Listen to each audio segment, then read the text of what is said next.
Oke, assalamualaikum warahmatullahi wabarakatuh. Kembali lagi di channel saya Albin Motor. Di sini di kesempatan hari ini di pagi hari bengkel kita baru buka nih. Cahayanya juga masih dari ufuk timur. Nah, ini ada satu unit motor Beat ESP yang starternya halus generasi pertama nih. 2015-2016an ini motor ini. Beat kembung. Nah, ini dengan ada beberapa masalah nih, jadi kita sebutkan nih masalahnya satu persatu. Pertama,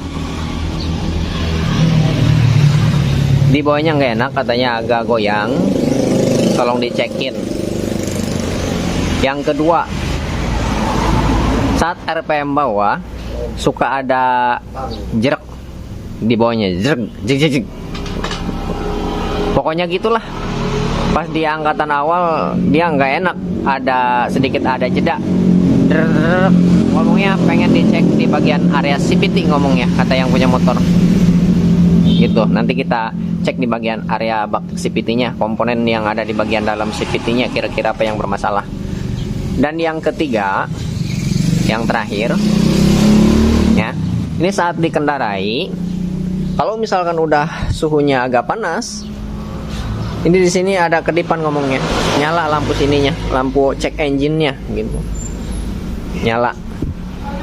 Entah nyalanya berapa kedipan, saya kurang tahu. Nanti kita coba aja lebih detailnya. Kita bawa motornya, kita rasakan apa yang bermasalah gitu di motor ini. Nah, untuk yang goyang nih, kelahar roda oke. Karena ini juga sama, kalau misalkan bearing roda belakang ini goyang, pasti dikendarainya juga nggak enak, nggak nyaman gitu, pasti goyang, ngeol. Kalau misalkan di bagian bearing roda ini goyang, biasanya dibarengi dengan bocornya di bagian seal as roda, pasti ada rembesan di bagian bawah paha rem gitu. Kalau dari bearing roda, kalau misalkan bearing roda biasanya, kalau misalkan bearing roda goyang, pasti seal as roda bocor. Tapi kalau misalkan seal as roda bocor, belum tentu bearing rodanya goyang gitu. Oke. Nah, untuk di bagian bos shock breaker segini masih aman, tidak ada masalah saya kira di bagian shock breaker. Kalau misalkan penyebab goyang bukan dari shock, shocknya juga belum ada bocor-bocor oli ya, shock breakernya. Tapi kurang tahu juga, nanti kita cek aja, kita bawa, kita kendarai. Engine mounting, gantungan mesin aman.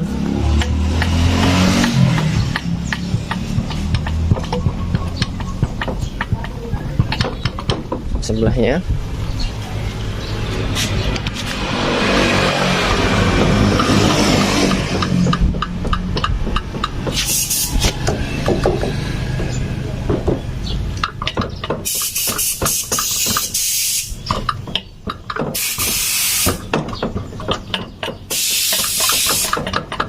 cuman ini yang bunyi apa ini?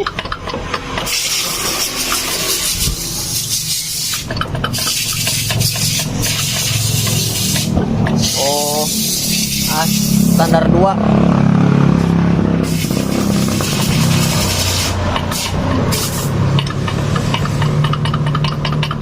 Standar 2. Od, coba turun standar hiji lah, Od. Coba standar 1 dulu.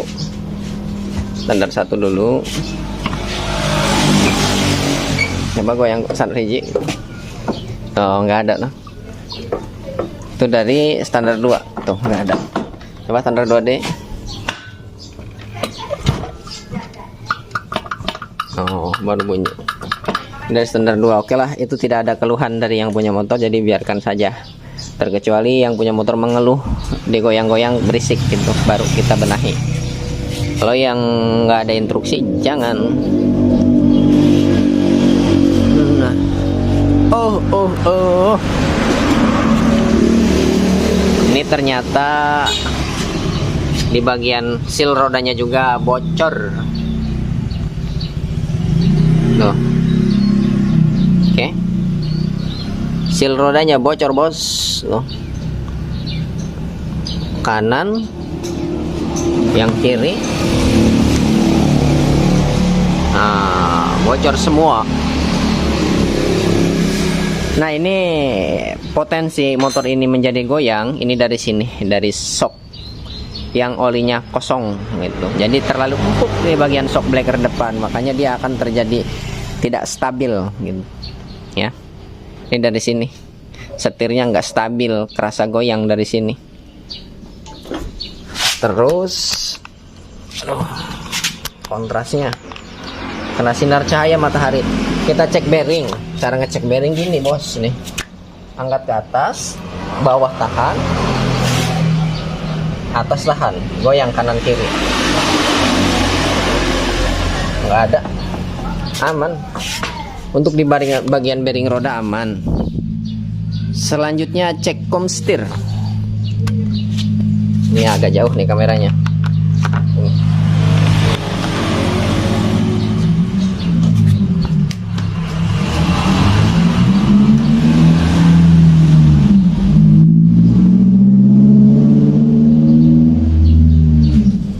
Wah, tangan saya kotor, bro. Komstir oke, aman, tidak ada masalah. Tidak ada space goyang gitu. Nah, untuk ngecek yang ininya, komstir kita cek lagi nih berat apa enggak. Angkat, dudukin belakangnya, gerak-gerak kanan, kiri. Oke, segini standar lah, standar komstir normal segini, tidak ada masalah komstir. Tuh. Segini aturan gak ada masalah segini.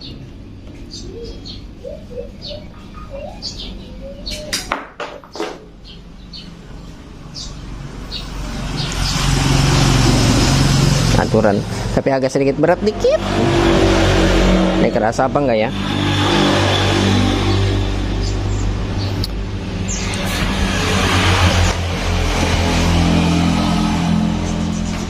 Nah, oke. Kita coba aja. Kita coba.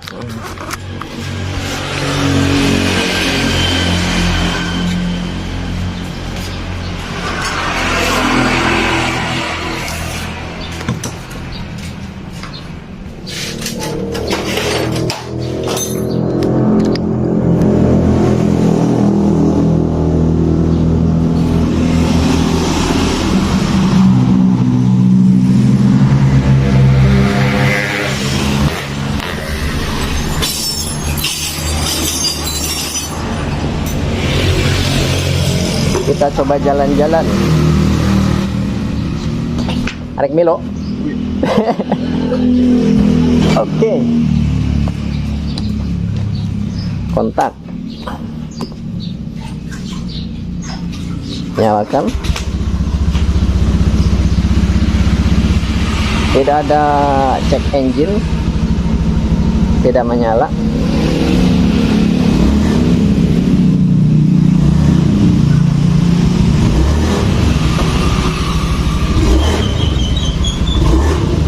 Enggak berebet sih, enak. Enggak berebet, tapi kurang tahu dah. Kita coba aja nih, kita coba jalan. Ngomongnya kalau udah agak panas di sini akan ada lampu mil berkedip, entah lampu mil berapa kedipannya. Kita coba.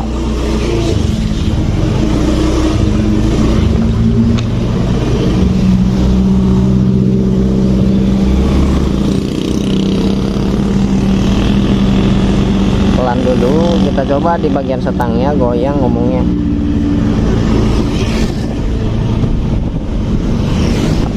goyang. Kameranya kurang nunduk bos.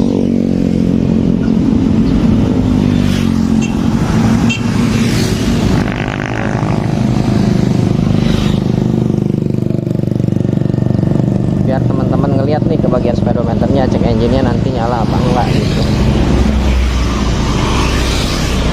Bensin oke full, jadi bisa kita ngeceknya agak jauh dikit. Guys, jalan-jalan masuk pelan. Bagian depannya empuk banget, suspensi bagian depannya.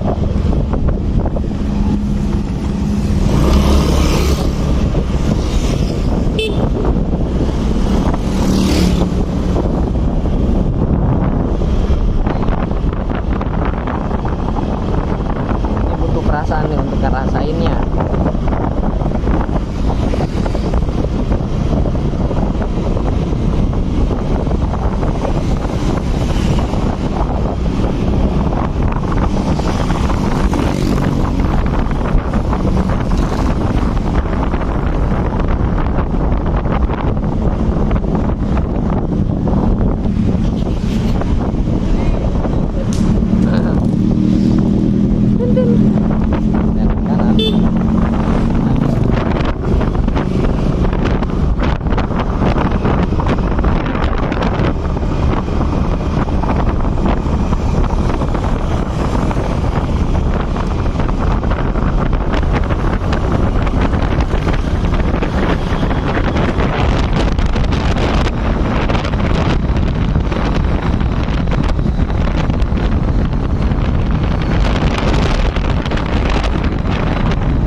Merasakan gitu keluhan masalahnya di bagian mana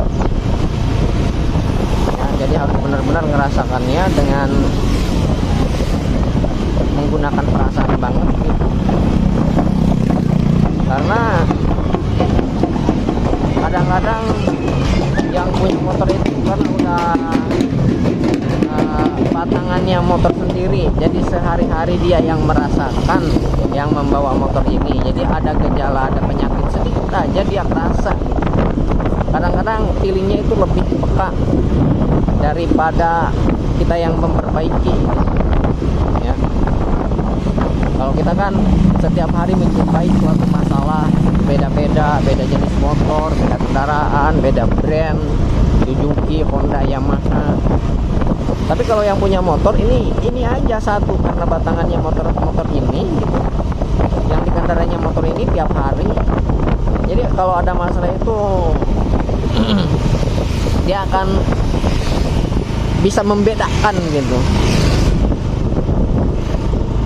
Ada sedikit aja masalah. Jadi kita itu harus perasaannya kalau sedang servis kondisi seperti ini, kita harus menyesuaikan perasaan kita, harus melebihi lebih kuatnya perasaan kita dibanding yang punya motor.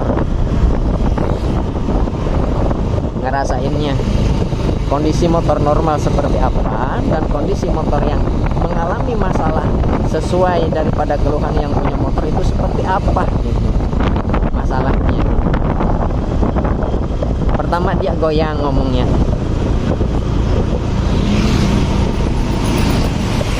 Terus angkatan awal kadang-kadang sreg di bagian CVT ngomongnya. Dua. Yang ketiga di bagian sini lampu mil. Ini suka ngedip kalau udah agak panas gitu. Tiga itu terutama yang kita cek, yang kita periksa, yang kita benahi, fokus ketiga faktor tersebut. Kita cek dari goyangnya pelan-pelan dulu. Ini yakin bukan dari komstir bos, Pak ya, motor bapak ini komstirnya enak. Karena kalau misalkan dari komstir, saat kita bawa jalan di RPM 2000 RPM sampai 3000 sampai 4000, pelan gini dia ngeol, goyang, nyeluyuk gitu, perasaan gitu kanan kiri gitu, kayak mau jatuh. Kalau dari komstir dibawa pelan kayak gini. Tapi kalau misalkan iya bener dari komstir, dibawa pelan pasti goyang. Tapi saat dikendarai kenceng set di 50 kilometer ke atas, itu nggak akan kerasa kalau komstirnya berat yang bikin goyang geol gitu. Komstir aman. Untuk dari belakang, shock backup juga empuk, shock breaker belakang empuk. Terus dari bos mounting, engine mounting, ini nggak ada masalah, sudah kita cek tadi digoyang-goyang nggak ada masalah. Dari shock breaker bosnya juga aman, tidak ada masalah. Dari bosnya aman. Nah, kalau kondisi seperti ini, nah kita turun, kita berhenti dulu. Nah, ini sebleker depannya ringan banget tuh, pul. Di saat kita mainkan shock breaker secara perlahan, dia pul. Yang depan pul. Jadi nggak ada ribbon shock depan.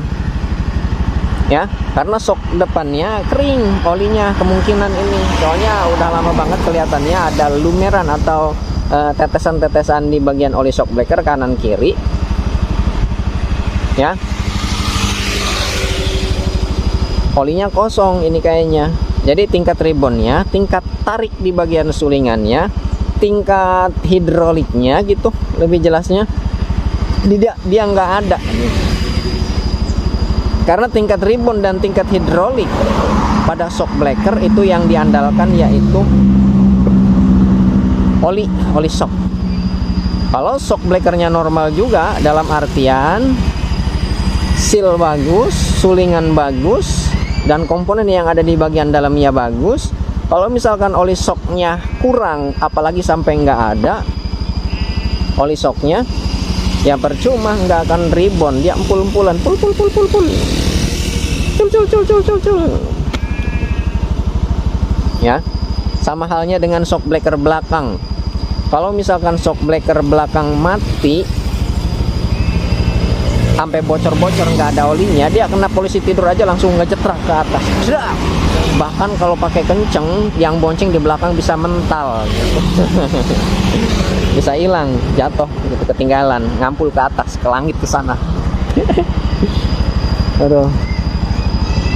Ya, yang pertama yang goyang ini dari shock breaker depan aja Pak, perlu diservis shock breaker depannya.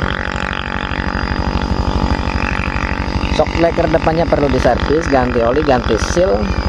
Nanti kita lihat di bagian as shock breakernya apakah ada baret-baret, apa masih mulus. Kalau mulus ya beruntung Bapak.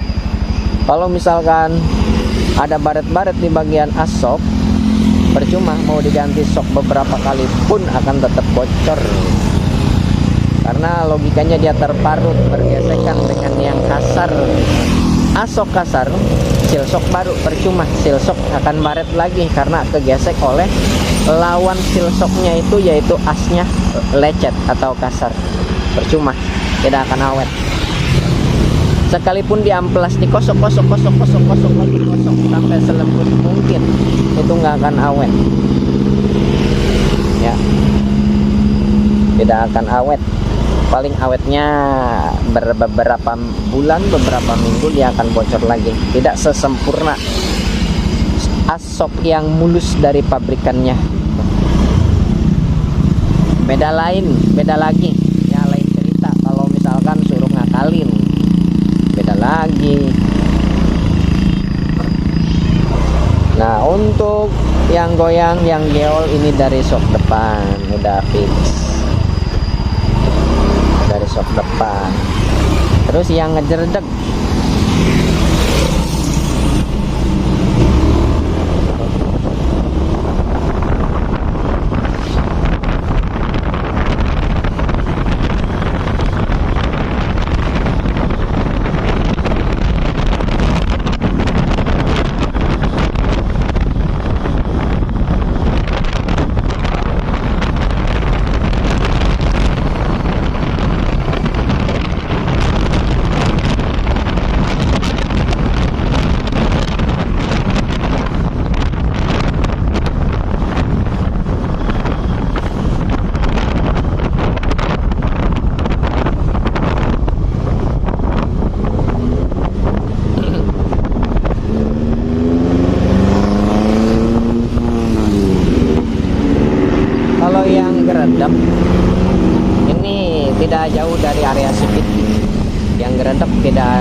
jauh dari area CPT, paling antara primer dan sekunder, dan juga di bagian kibel, pokoknya di bagian area situ lah. Tapi ini saat kita rasakan emang ada, tapi sedikit gitu, dikit banget, dikit. Ada sih geredak tapi dikit. Di angkatan awal agak kurang normal. Jadi digas pelan aja gini, langsung nyangkut gitu. Tuh. Jadi tidak kasar. Kalau yang enak, yang normal itu di gas saat naik RPM dari bawah ke atas, saat dirurut pelan gini dia enak gitu. Kalau ini agak padahal dirurut gasnya gitu, agak gitu. Jadi ini ada kemungkinan ada kerusakan di bagian area bak CPT, komponen yang ada di bagian area CPT, cuman tidak begitu parah gitu. Mungkin ada gejala dikit, bisa jadi dari rollernya udah gepeng gitu, bisa jadi di bagian kampas gandanya gitu bermasalah, bisa jadi di bagian area kampas ganda mungkin banyak kotoran gitu. Nah, untuk lebih jelasnya, jadi kita tidak bisa simpulkan untuk di bagian area CPT yang geredaknya. Nanti kita lebih jelasnya, kita lihat aja, kita bongkar dari segi fisik di bagian area CPT gitu. Apa yang bermasalah? Kan akan ketahuan dari segi fisiknya. Kalau misalkan ada komponen yang sudah mulai aus, ada komponen yang sudah mulai mengalami kerusakan, ada komponen yang seharusnya diganti gitu. Dalam artian harus diganti, kondisinya rusak parah gitu.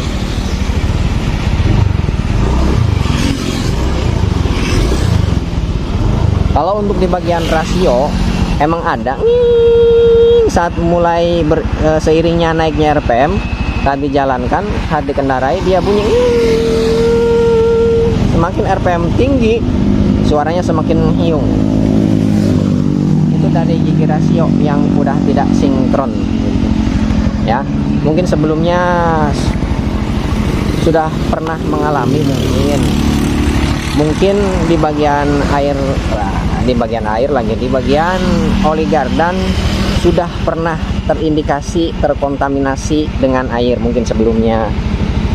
Coba ingat-ingat Bapak, apakah pernah di bagian gear atau di bagian rasio pernah kemasukan air? Kalau udah pernah kemasukan air, ya pasti akan ada efeknya, pasti akan ada ngiung, walaupun komponen di bagian area gigi rasio, dalam artian rasio tidak diganti, misalkan bearing diganti, bearing yang ada di bagian rasio, kalau nggak salah di bagian rasio ada 5 atau ada 6 nih bearingnya, misalkan diganti bearingnya semua, itu pasti akan ada aja gitu permasalahan, tidak senormal dari bawaan pabrikannya gitu, tidak senormal kondisi rasio yang full normal gitu. Kalau sudah termasukkan air ke bagian as gear rasio, kalau di bagian rasio dan bearingnya tidak diganti, pasti akan ada efek suara ngiung ya gitu. Terkecuali diganti bearing roda sama gigi rasionya pasti sempurna.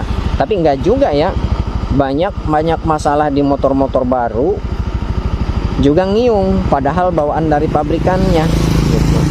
Walaupun udah diganti dengan rasio yang baru ya, masih ada tetap nyiung dikit gitu ya. Namanya juga ciptaan manusia, bukan ciptaan Tuhan. Kalau ciptaan Tuhan dijamin sempurna.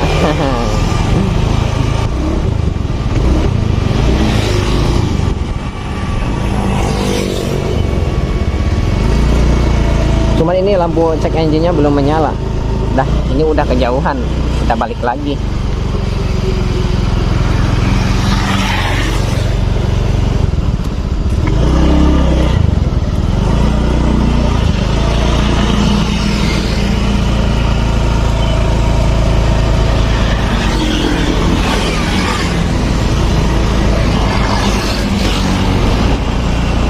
Hari Sabtu ini ya, weekend, orang-orang pada jalan-jalan di taman, nyari duit aja lah.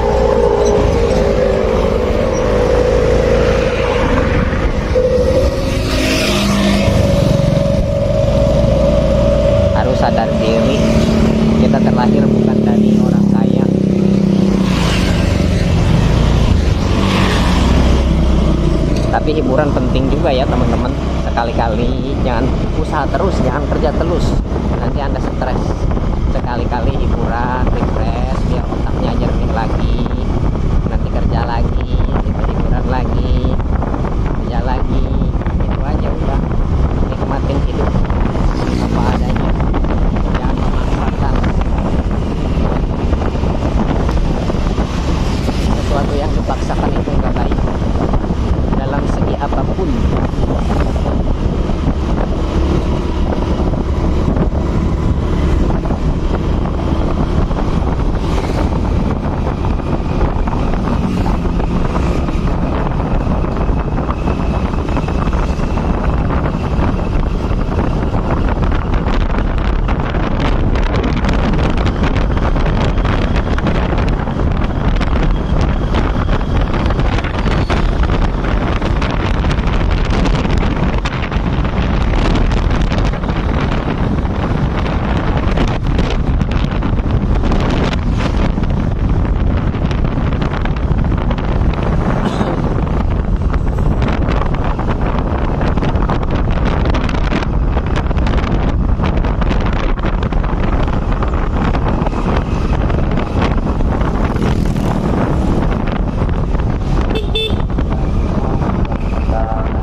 kita cek di bagian sini. Bisa saat kondisi tidak dinyalakan juga mesinnya, tidak dibawa kayak gini, nanti di bengkel sambil slow kita cek, kita jumper di bagian soket DLC. Kalau misalkan ada riwayat historik kerusakan, dia akan berhenti berapa, nanti kita cek aja. Nah, untuk di bagian area CVT, kembali lagi ke bagian area CVT, ini baru kita rasakan, baru kita ada ini perasaan nih di bagian area CVT yang tidak normal. Saat karena di bagian sini speedometernya udah rusak, perkiraan di angka 40-50 saat gas manteng, dia seperti rantai. Kalau misalkan kita contohkan ke motor yang menggunakan rantai dan gear, seperti kencang kendor gitu rantainya, ya, zreg zreg zreg zreg zreg zreg zreg gitu, kencang kendor. Itu kemungkinan ada di bagian area CVT yang sudah mulai bermasalah. Bisa jadi pampelnya udah keras gitu ya, bisa jadi di bagian pampelnya giginya udah ada yang ompong-ompong.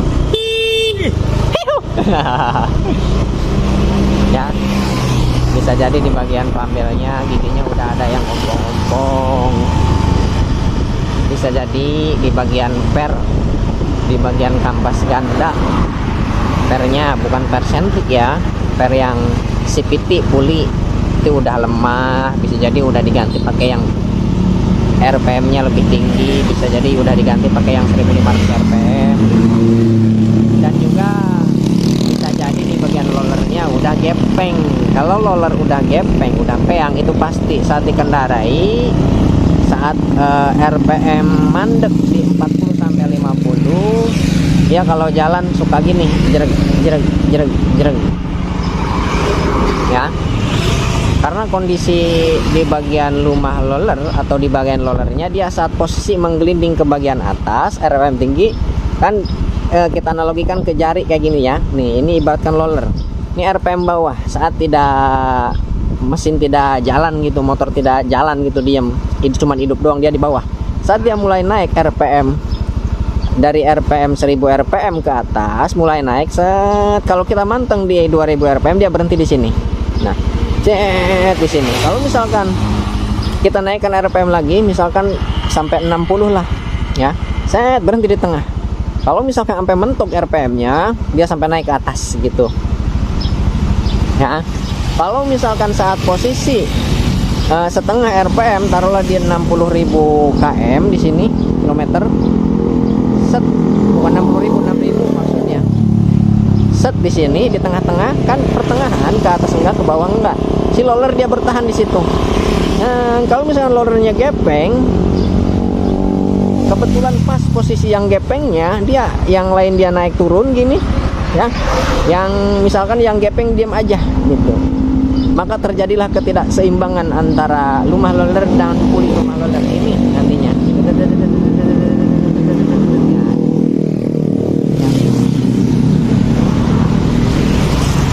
Udahlah.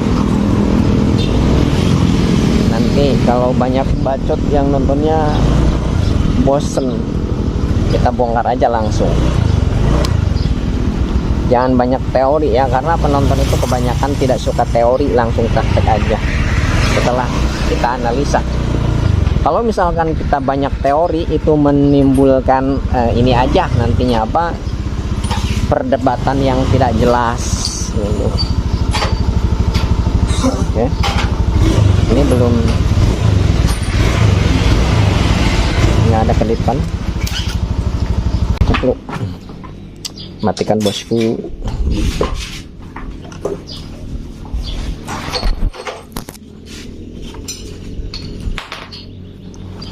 Aduh.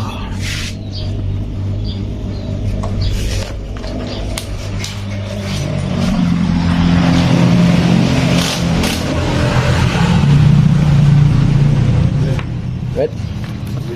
Wis ta? Hah?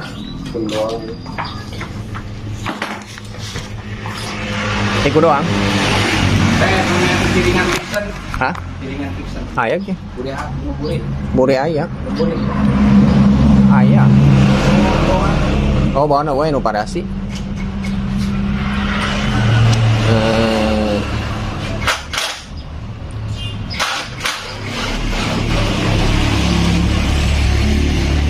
Karbonnya mau dibuka kan, bersih, tutupnya doang. Ini doang. Ini doang. Ini doang. 25 baik.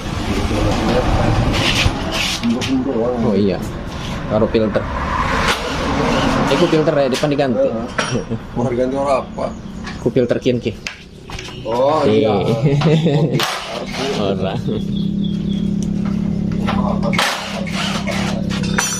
On, aja lah, taruh kan on. On.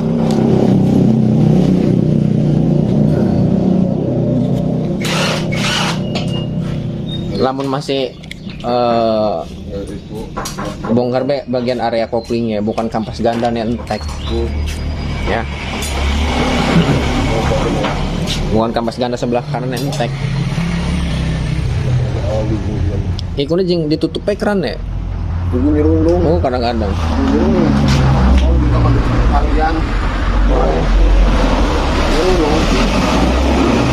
Berarti karbonnya kudu di servis. Ini buka bema.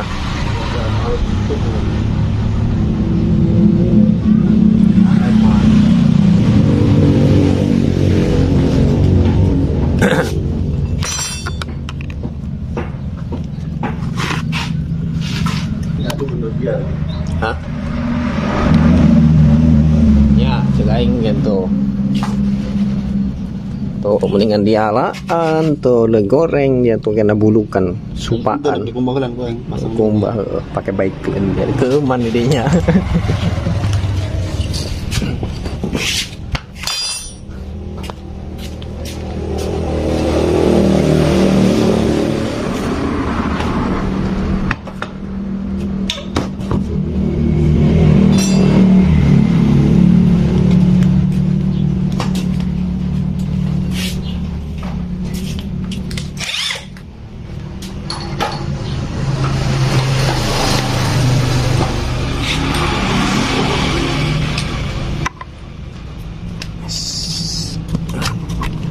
Ya, Apa-apa tuh.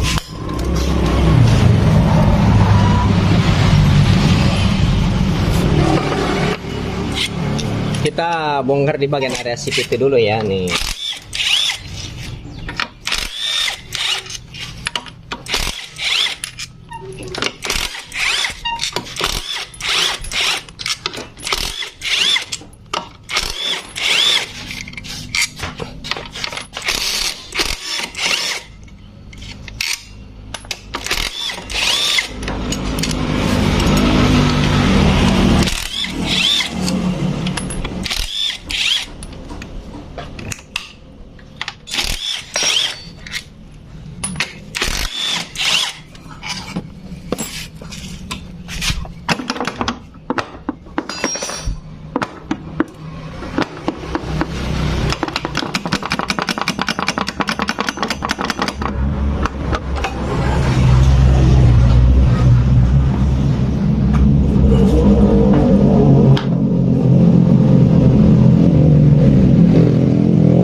Kan kenceng banget nih. Siap. Hah? Iya.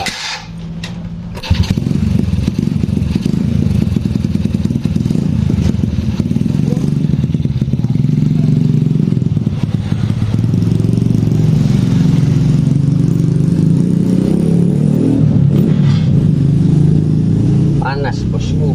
Oh, daya lapor. Panas bos.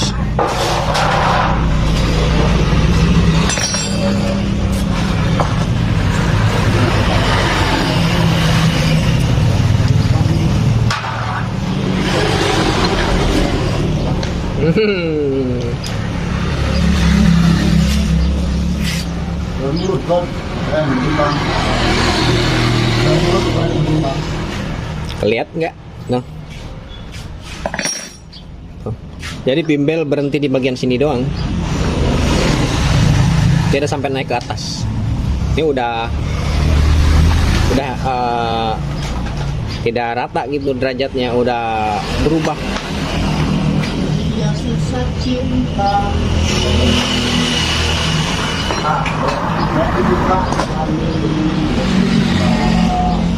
Tuh di sini. Udah ngendek. Jadi si bibel naik ke atas ke sini. Nah, saat di atas di sini dia tidak stabil, mengalami kegoyangan. Itu yang buat jerak ini dari sini satu nih. Mungkin bukan dari sini doang ini. Nah, ini. Oke. Terus di bagian RPM-nya tidak sampai powerful. Ya, tidak sampai naik ke misalkan 100, 110 enggak. Kalau di bagian sini udah ngebatas kayak gini, paling berhenti di angka 80, 80, 90. Top speednya nggak dapat. Nah, bebel aturan naik ke atas dia cuma di sini doang.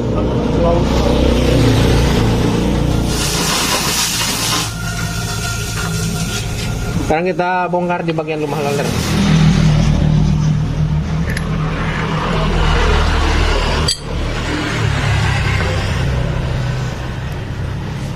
Panas nih bos. Tuh.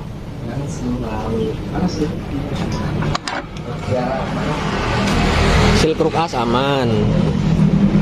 Ini lebih parah bosku.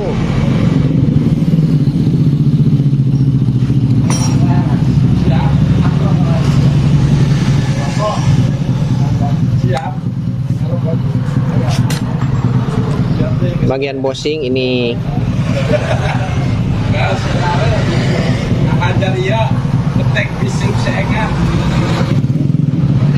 udah ada spasi tapi sedikit.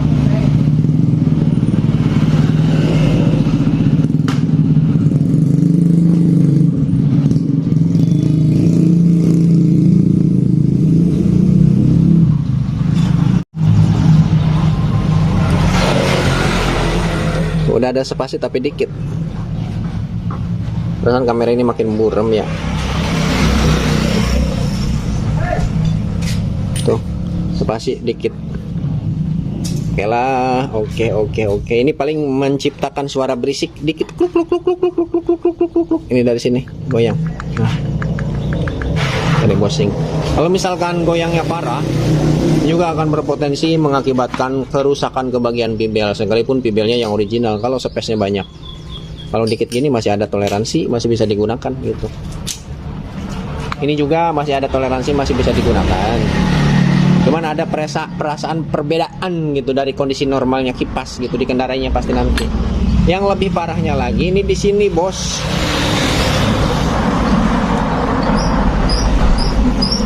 Udah rubahnya juga sekian derajat.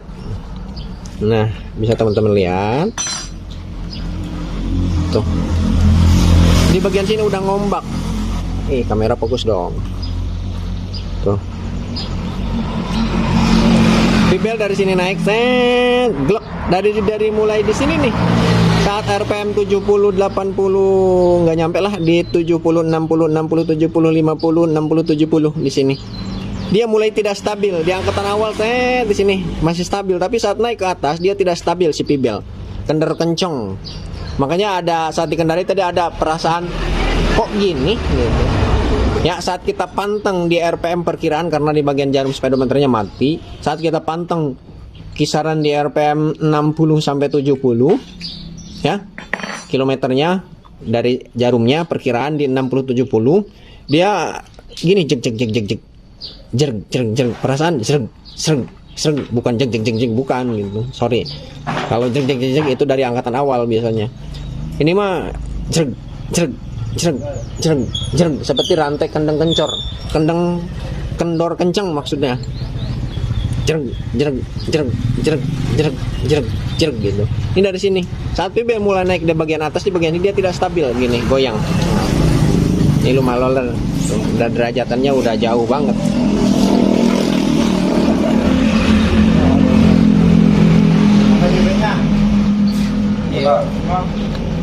Ngempos.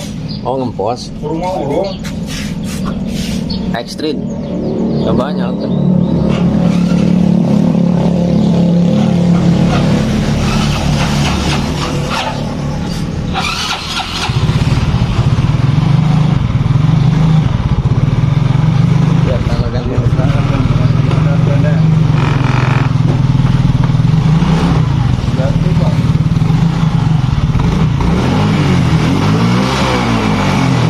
Oh ya, kemana? Wah.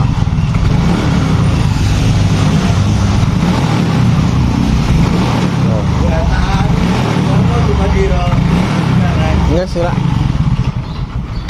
Ya Kang. Nggak ada nih. Oh mun. Kayak dijajal.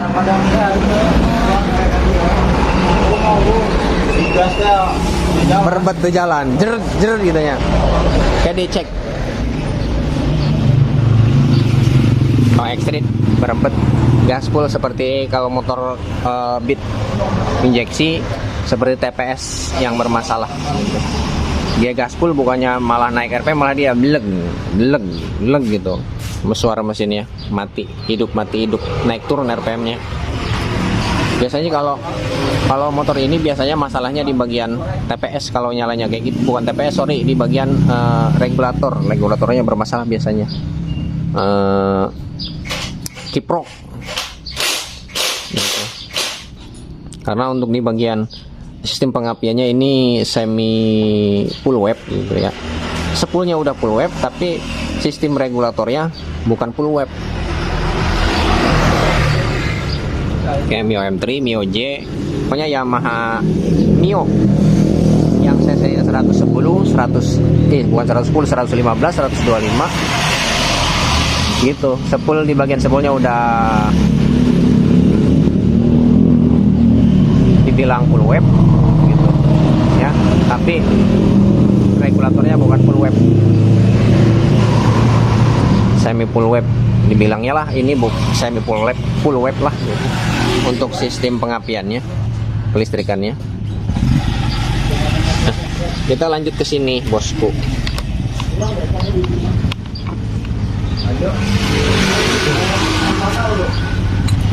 Rumah roller ya nih itu.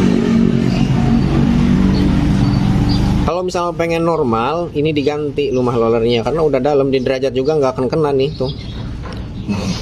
Di papas lumah rollernya nggak akan kena.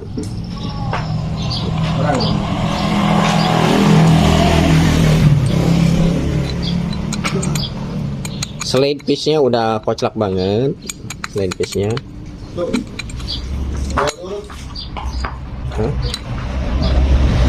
Slide piece-nya udah koclak banget.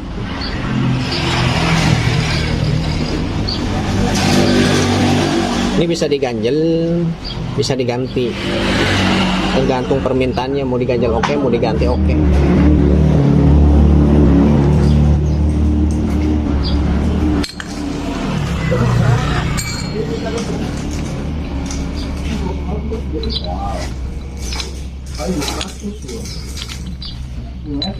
Oh, 100 paling itu.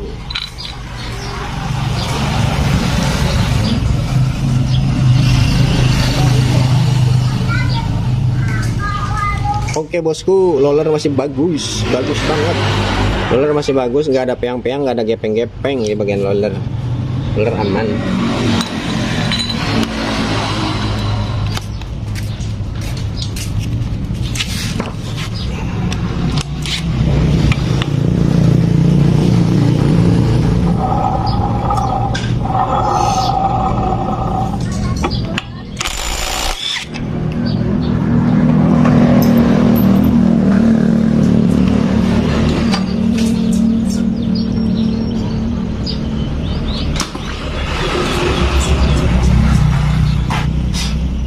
Banyak debu.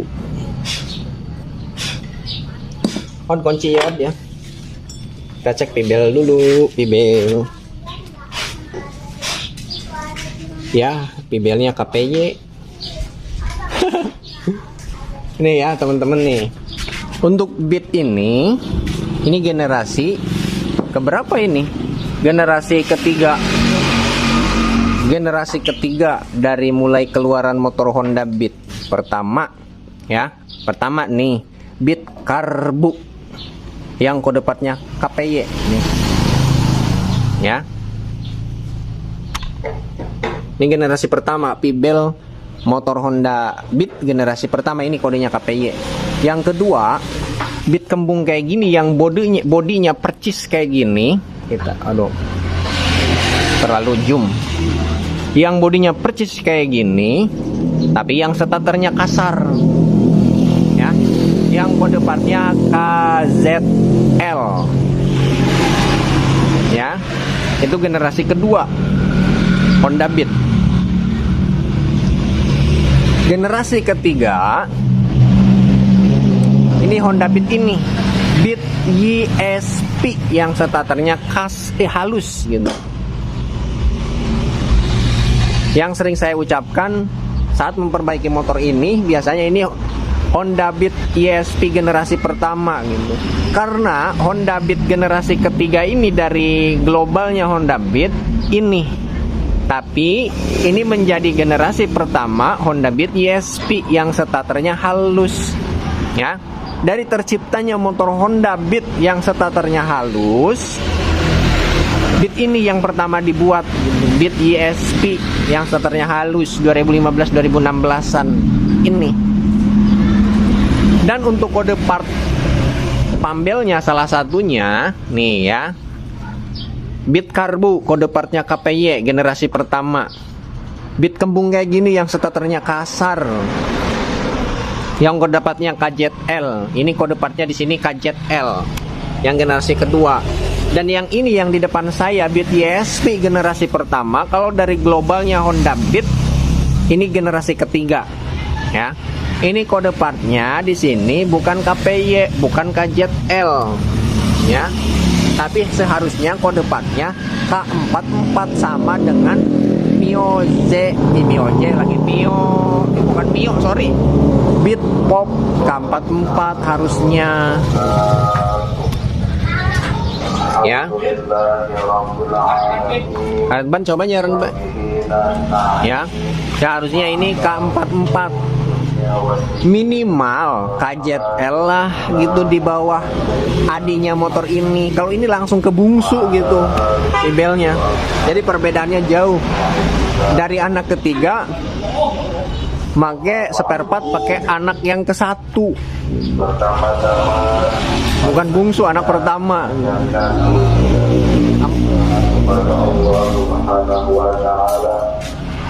Ya. Dari bibelnya ini KPY bukan kepunyaannya bosku, harusnya K44. Ya tentunya diameternya juga beda bosku gitu. Diameternya pantas di bagian lumah roller ini. Tuh kalau misalkan penggunaan jangka panjang, ya percuma kipas lumah roller diganti dengan yang baru, lumah rollernya diganti dengan yang baru gitu ya. Di sini percuma, si pibel nggak akan naik ke atas, nanti dia akan kemakan lagi di bagian daerah sini lagi kemakannya, karena diameter pibelnya ini pendek. Kalau untuk KPY, kalau K44 agak panjang. Ya, jadi saat RPM tinggi, dia tidak ngebatas di sini, naik terus sampai ke atas. Kalau misalkan menggunakan pibel yang agak pendek, contohnya ini pakai yang produk KPY, kode part KPY, dia berhenti di sini, gelek, ngebatas, gelek di sini. Gitu. Kalau kepengen kita jelasin. Sekarang kita buka di bagian sini.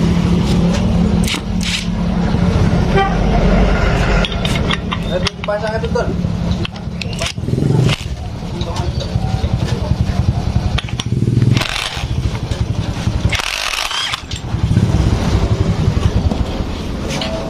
Ini sudah ya. Terus.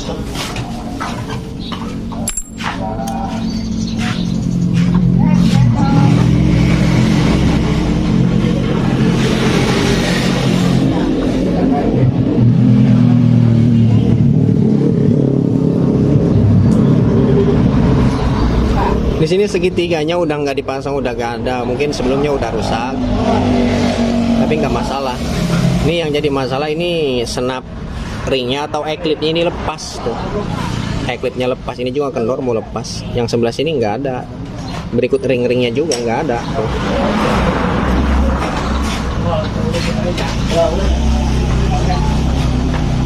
Mana Pak?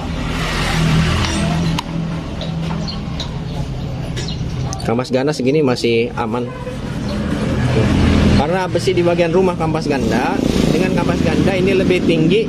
Kampas ganda ini masih bisa dipakai. Dari segi fisiknya juga kampas gandanya masih tebel.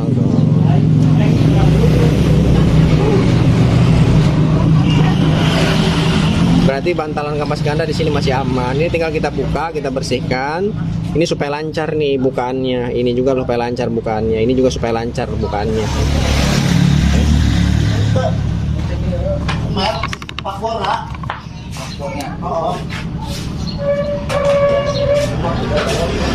Ini pernya masih standar.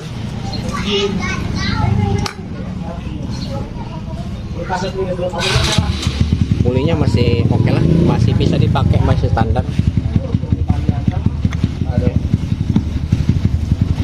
Kalau pengen normal di bagian sini enak, pimbel diganti walaupun pimbelnya masih bagus. Ini terbilang masih bagus loh pimbelnya, cuman sayangnya bukan kepunyaannya KPY.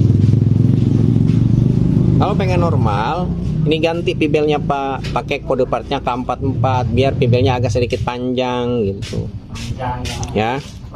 Dan juga lumah roller juga harus diganti seharusnya gitu, pakai kepunyaannya juga, pakai yang normal intinya. Ini yang masih bagus, sorry, bukan bukan kepunyaannya maksudnya. Ini yang normal gitu. Ini juga sama. Nah, ini udah gendep, siap tuh. Dan juga slide piece roller masih bagus, udah itu doang. Kampas lumah roller, kipas lumah roller, pimbel gitu. Saran mah kalau pengen enak gitu ya, tapi ini juga kalau sementara masih bisa dipakai untuk ngumpulin duit dulu gitu. Yang penting kan di sini udah tahu nih permasalahannya, lumah rollernya udah kemakan, kipas lumah roller udah kemakan akibat pimbelnya terlalu pendek. Nanti percuma kalau diganti satu-satu ya. Misalkan pimbel diganti, nanti saat dikendarai lama-kelamaan si pimbel akan rusak karena di sini terbatas, ada gajlukan. Saat pimbel mulai naik ke atas, nanti kalau misalkan pimbelnya diganti naik ke atas, dia di sini akan rusak, kegeser pimbelnya karena di bagian sini udah ngegelombang ya. Nanti pimbelnya rusak sebelum Anda ganti di bagian sini. Pimbel yang baru kalau misalkan diganti pimbelnya doang akan rusak lagi pimbelnya gitu. Kalau misalkan sekarang diganti salah satunya, misalkan pimbel diganti, ya tetap pimbelnya akan rusak lagi, kemakan oleh lumah roller yang udah rusak. Kalau misalkan lumah rollernya yang diganti sama kipasnya diganti dengan yang baru kayak gini, sepaket, nanti kemakan lagi dalam lagi karena pimbelnya kalau tidak diganti percuma, pendek. Dia saat RPM tinggi mentok gas, dia berhenti di sini gitu. Saya tidak naik ke atas karena pimbelnya terlalu pendek. Kalau misalkan ini mah gantinya jangan satu persatu. Mendingan kalau belum ada duitnya nih untuk beli satu paket pimbel, lumah roller dan kipas, ini aja dulu dipakai. Kalau udah ada duitnya baru ganti sepaket. Karena kalau satu-satu percuma, nantinya komponen yang berkaitan dengan pimbel dan lumah roller nanti rusak lagi. Yang berkaitan lumah roller yaitu pimbel, nanti pimbelnya rusak. Kalau diganti pimbel, lumah roller tidak, nanti lumah rollernya rusak lagi gitu. Jadi harus satu segini biar saling mendukung gitu. Jadi satu kesatuan yang sinkron, yang oke, kompak. Kalau misalnya diganti satu persatu dia tidak kompak, ininya mau kemana, yang ininya mau kemana gitu. Oke. Ya, kalau untuk sementara ganti slide piece aja di sini. Kalau nggak diganjel gitu. Oke. Udah di bagian area CVT mah. Ya. Roller masih bagus, camnya masih bagus, puli belakang masih bagus, mangkoknya masih bagus, kampas masih bagus gitu. Oke. Nah.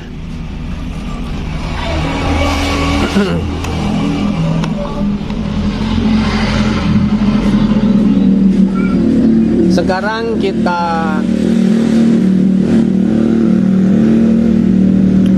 ke bagian sebleker depan nih.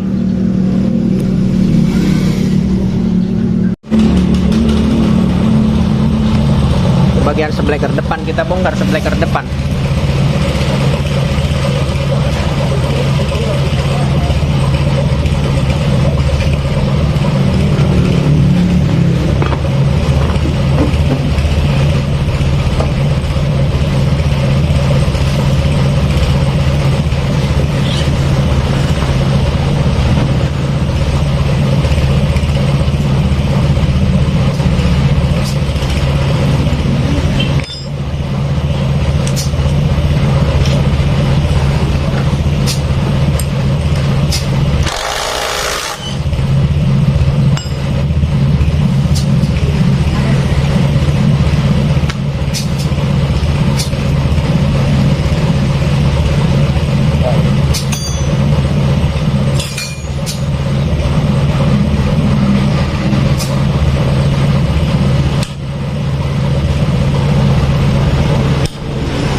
Udah di ring, no? Kabeng kepek, kan?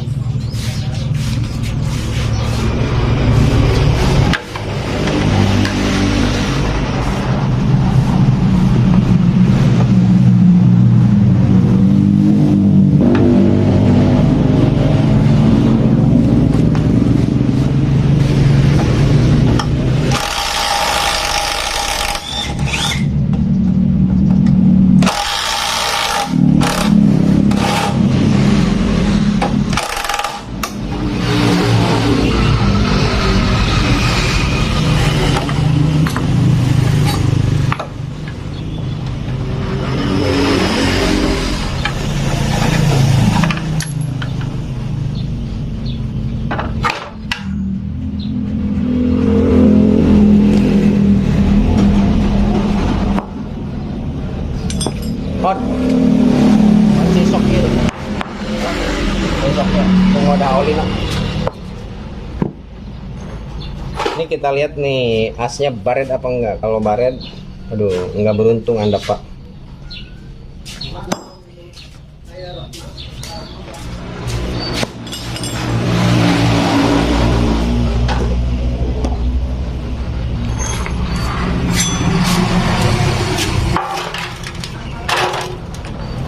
Boleh, ini yang meletik.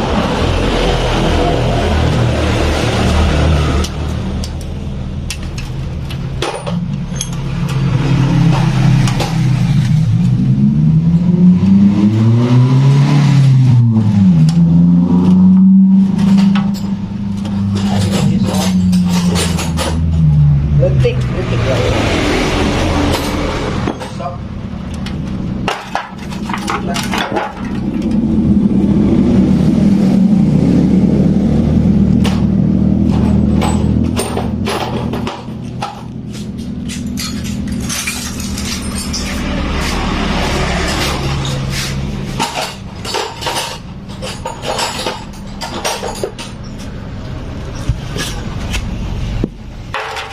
Tempat muka yun ya. Bukas yun.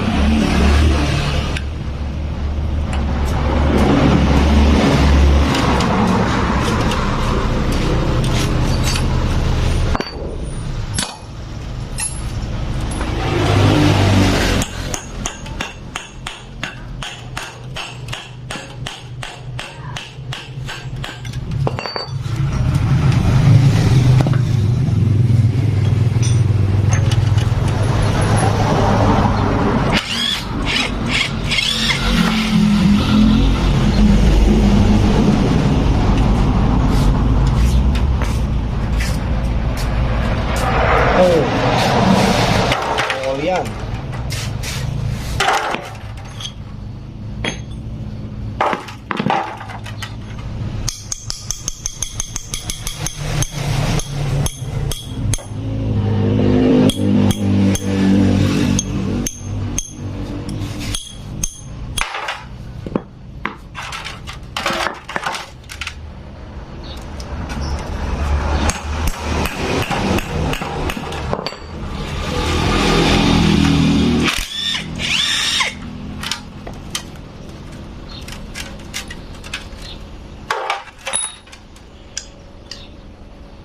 Nah, kering olinya tuh.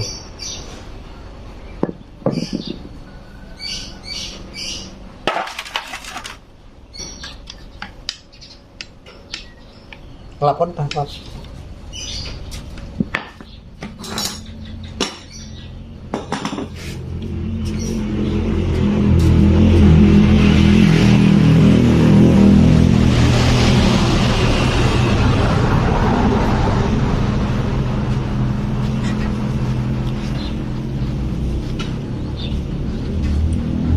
As seblekernya masih bagus. Bagus banget sih enggak, cuman masih bisa lah, masih bisa dipakai. Yang satunya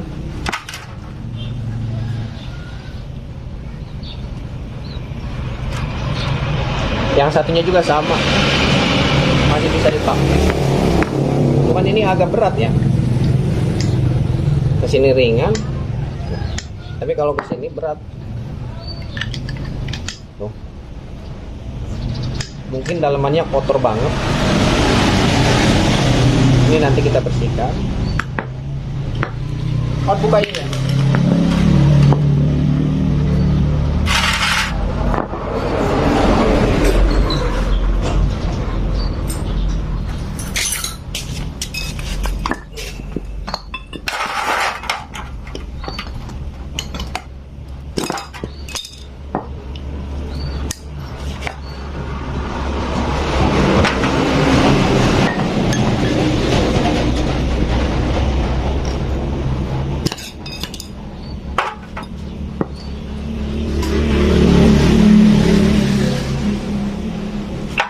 Ini kita gas.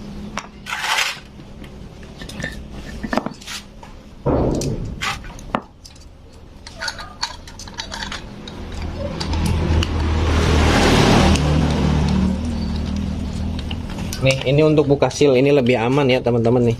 Ini dapat bikin sendiri.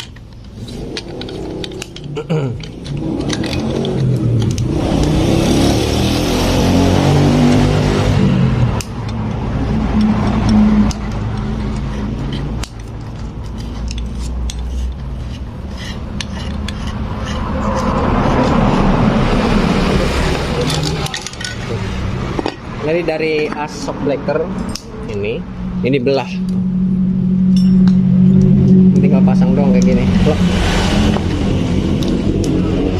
Ini pasangnya di bawah seal aja, jangan sampai ke dalam nih. Contohnya ini misalkan seal, nah ini di bawah seal aja kayak gini, jangan sampai ke bawah.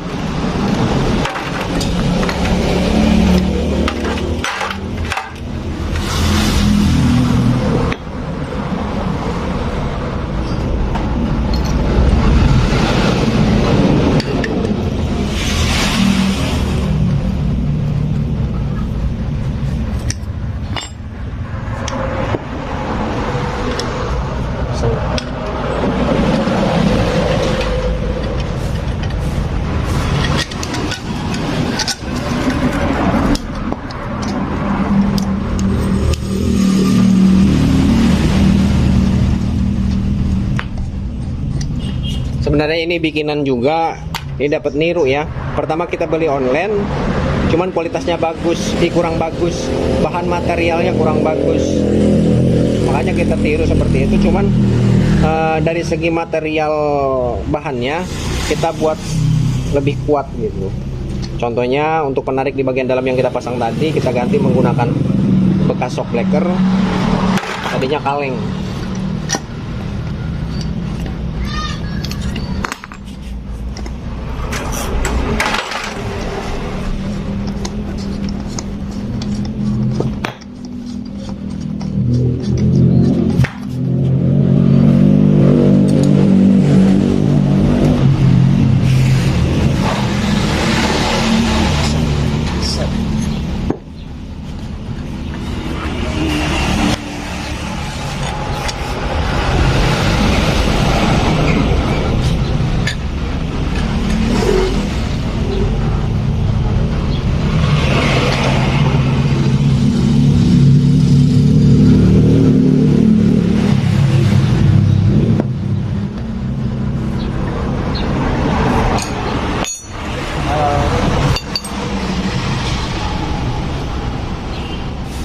Tarik.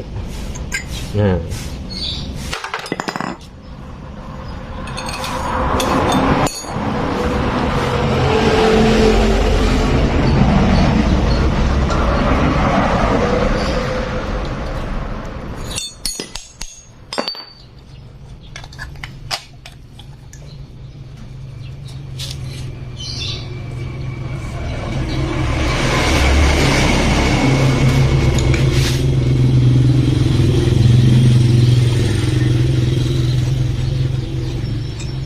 kon.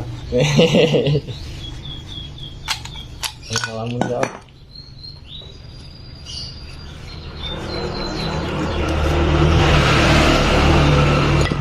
Satunya.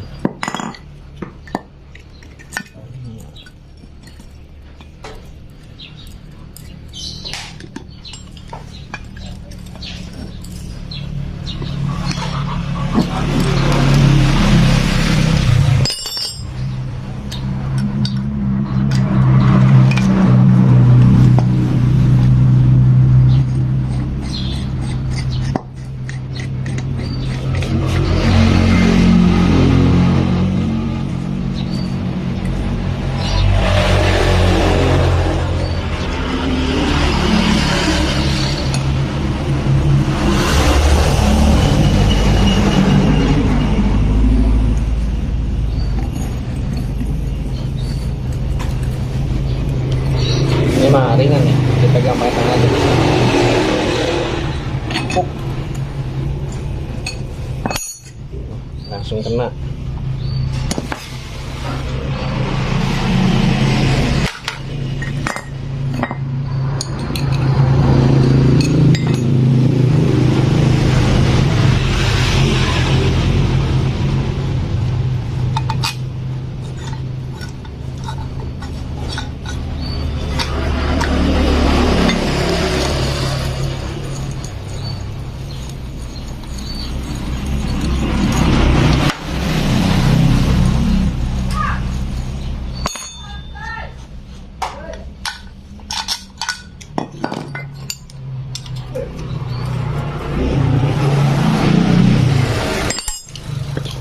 Beres.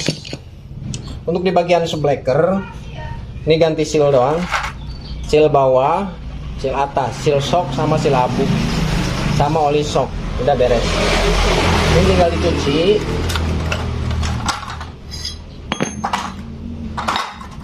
Cuci.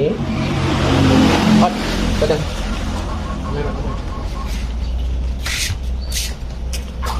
Nah ini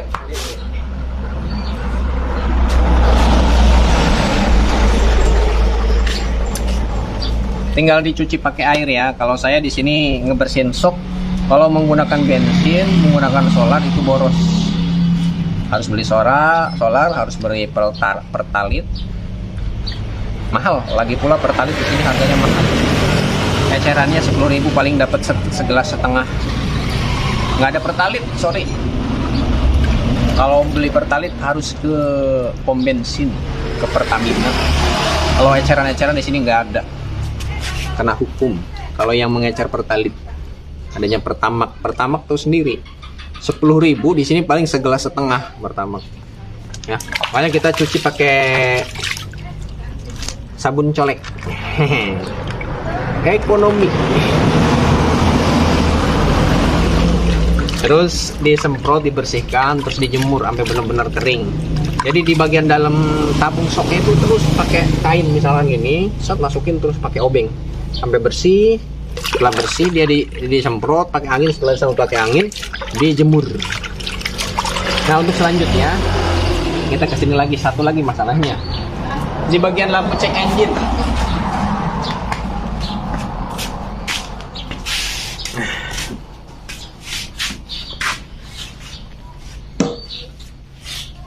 Bagian lampu cek engine teman-teman nih. Tapi saat kita tes tadi tidak menyala ya.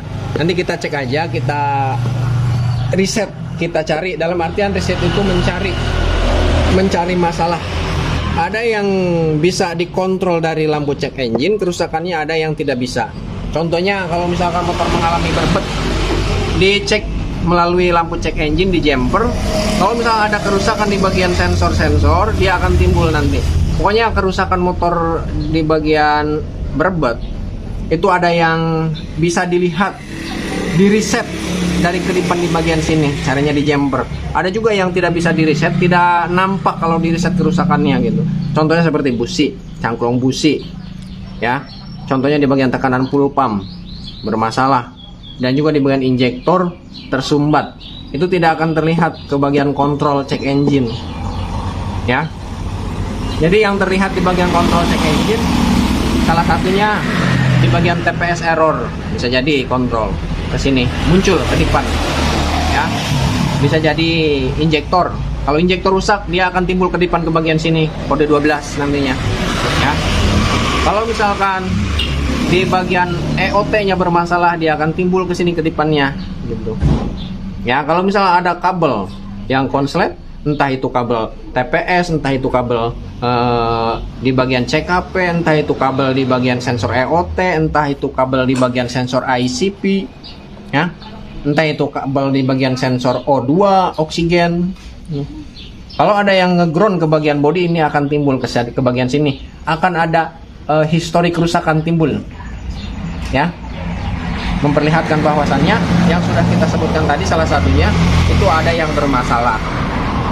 Makanya bisa dikontrol dari kedipan. Kalau misalnya kedipannya 12 berarti injektor yang bermasalah gitu ya.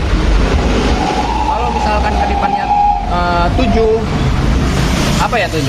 Kalau enggak sensor EOT ya, 7 sensor EOT yang bermasalah. Kalau 8 TPS yang bermasalah.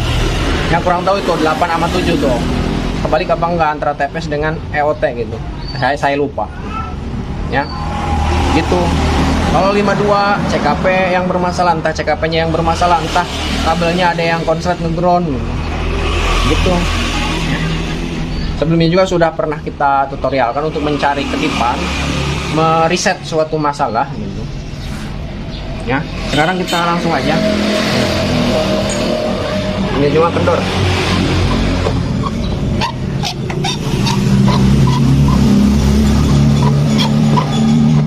Macet.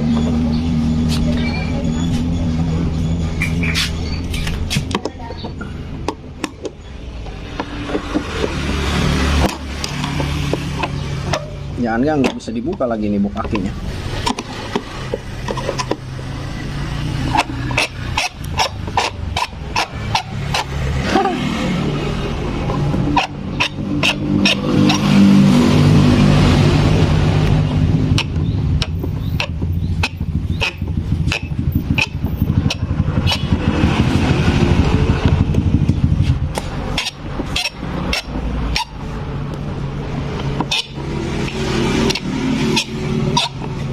Wah, nggak bisa dibuka bos.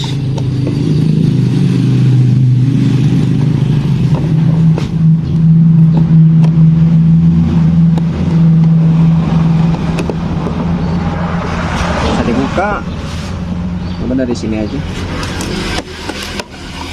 Ah ini. Oh ternyata nggak nggak dibaut, kena prank. Cuma nempel doang berarti. Berapa? Baut 17. Murnya apa bautnya? Bautnya. Bautnya? Nggak ada bautnya sama kosong. Kalau murnya ada. Murnya gimana? Mur mah yang bulat, Kalau baut mah yang panjang. Ya.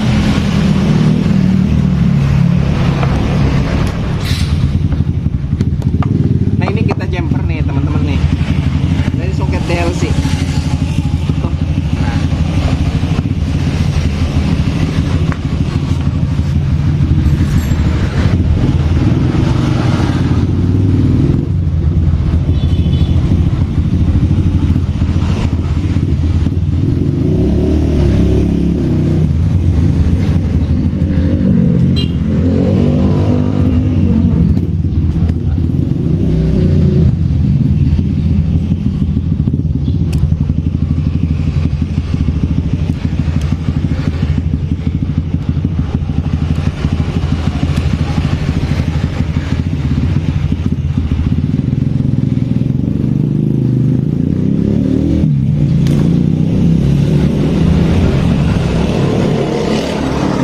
Ini yang di jumper kabel hijau dan coklat.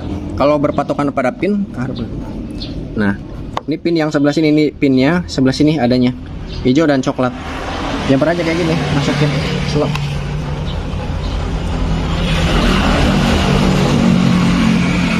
Nah, setelah di jumper kayak gini, kita lihat ke sini. Kalau ada yang error, dia akan timbul ke sini, namanya mereset. Reset itu mencari masalah ya. Sekarang kita kontak, tadi on terus, kontak ceklek. Nah ini tidak menyala, timbul kedipan. Nah perhatikan, satu panjang, dua plek, satu ya, satu dua, satu dua kedipan panjang, satu kedipan cepat. Dua kedipan panjang, satu kedipan cepat.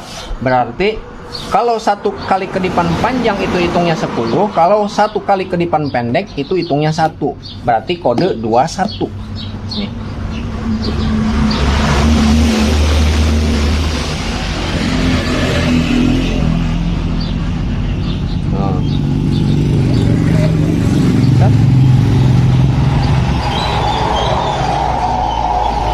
Kode 21. Ini kode 21 ini lupa saya nih. Untuk kode 21 apa ya yang bermasalah? Kode 21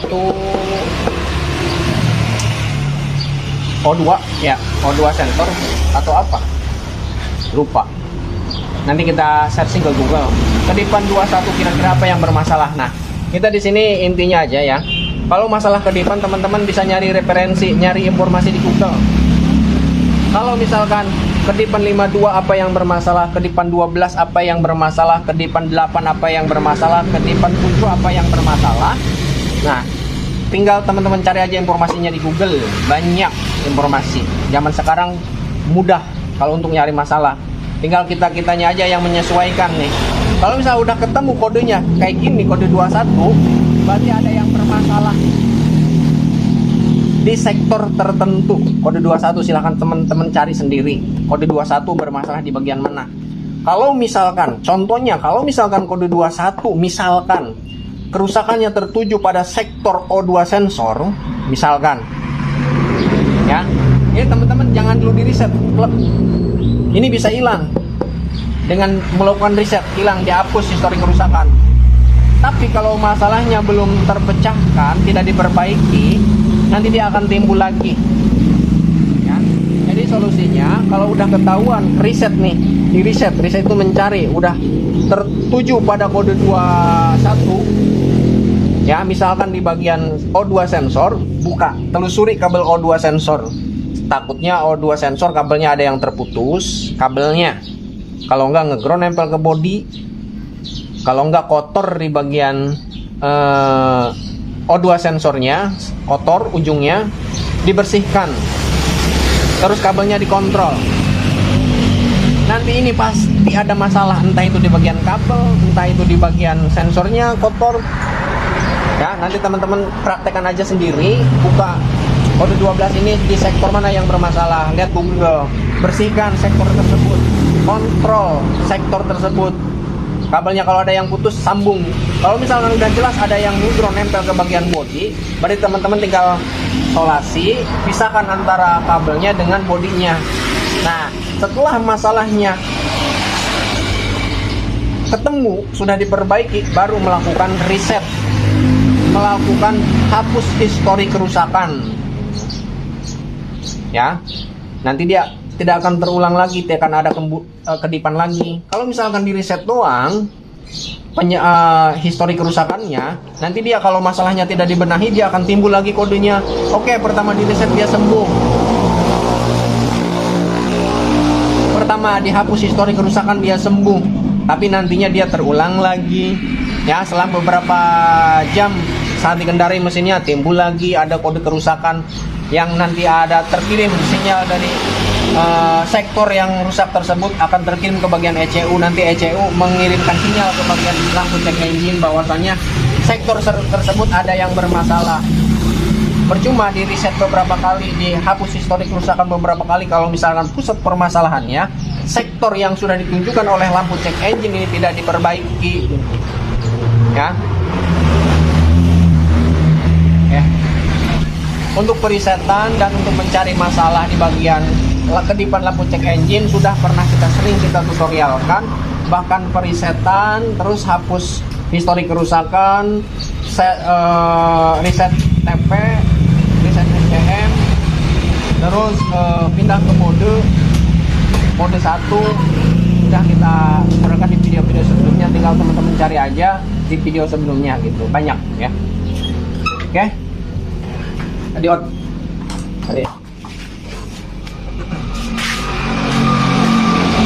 Oke teman-teman, mungkin videonya cukup sampai di sini ya, karena ini durasinya udah lama banget.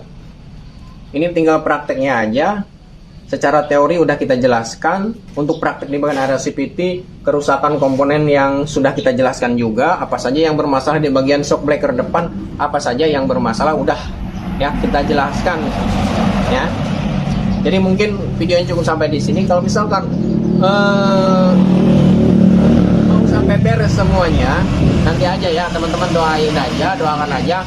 Mudah-mudahan kita kebeli kamera yang bagus. Nanti kita bukan direkod lagi, tapi kita live streaming seberesnya. Kalau beres sejam, kalau beres 2 jam, 2 jam, kalau 3 jam, 3 jam, kalau 4 jam, 4 jam ya, full time. Oke. Ya, mungkin videonya cukup sampai di sini. Mudah-mudahan bisa bermanfaat, sedikit info. Sekian dan terima kasih. Kurang lebihnya Assalamualaikum warahmatullahi wabarakatuh.